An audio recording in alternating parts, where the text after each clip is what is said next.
बहुत समय पहले की बात है।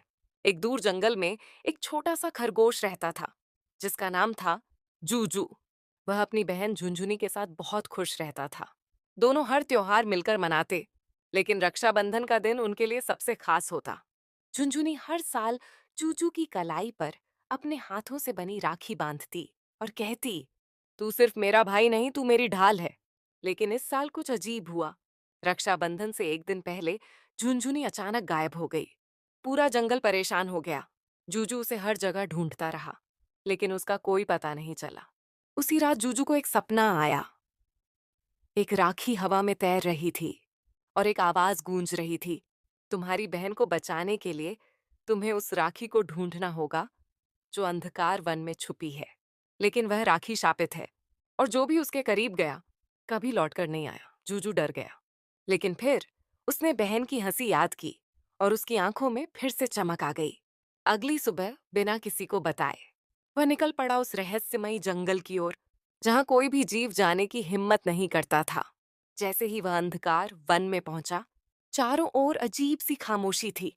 न कोई पंछी चहचहा रहा था, न कोई पत्ता हिल रहा था।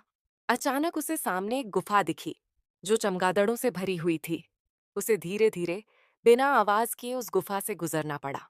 एक छोटा सा पत्थर फिसलते ही चमगादड़ उड़ने लगे, लेकिन जूजू एक कोने में छुप गया और जैसे तैसे बाहर निकल आया। थोड़ी दूर चलने पर उसे एक चमकती हुई झील मिली। पानी में झुनझुनी की परछाई नजर आई, जो उसे बुला रही थी। उसकी आंखों से आंसू निकल पड़े।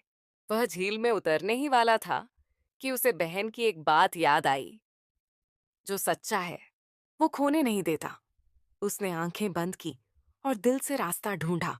तभी कुछ कमल के पत्ते तैरते हुए आए और जूजू उन पर कूदता कूदता पार चला गया। आगे जाकर उसे एक पुराना मंदिर मिला, जो राखी के आकार का बना था। उसके दरवाजे पर एक मंत्र खुदा था, प्रेम, विश्वास और वचन। जो इनका अर्थ जाने वही भीतर आए। तभी मंदिर से आवाज आई, 3 प्रश्नों के उत्तर दो, तभी प्रवेश मिलेगा। जूजू ने उत्तर दिए, प्रेम वो होता है जो बिना डोरी के भी बांधता है। विश्वास वह है जो बांटने से बढ़ता है। और वचन वह है जो एक बार टूटे तो कभी ना जुड़ सके। दरवाजा खुल गया। मंदिर के अंदर एक राखी हवा में तैर रही थी। जैसे ही जूजू ने उसे छुआ, जमीन कांपने लगी और वहां प्रकट हुआ रक्षा सर्प, एक विशाल नाग, जिसके पास वर्षों से वह जादुई राखी थी। वह गरजता हुआ बोला, कोई राखी की रक्षा नहीं कर सकता सिवाय उस भाई के जो जान देने को तैयार हो। जूजू डरा नहीं।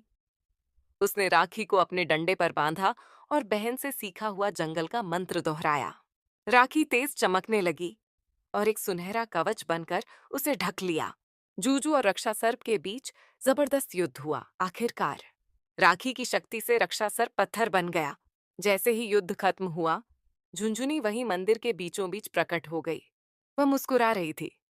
जूजू भागा और उसे गले से लगा लिया। राखी की चमक पूरे जंगल में फैल गई।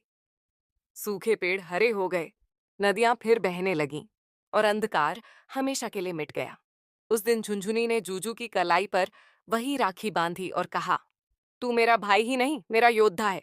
जूजू मुस्कुराया और बोला, राखी सिर्फ धागा नहीं, एक वचन है, तेरी रक्षा का वचन। उसके बाद से हर साल रक्षाबंधन पर पूरा जंगल इकट्ठा होता है, राखी नहीं बल्कि भाई बहन के साहस का त्योहार मनाने।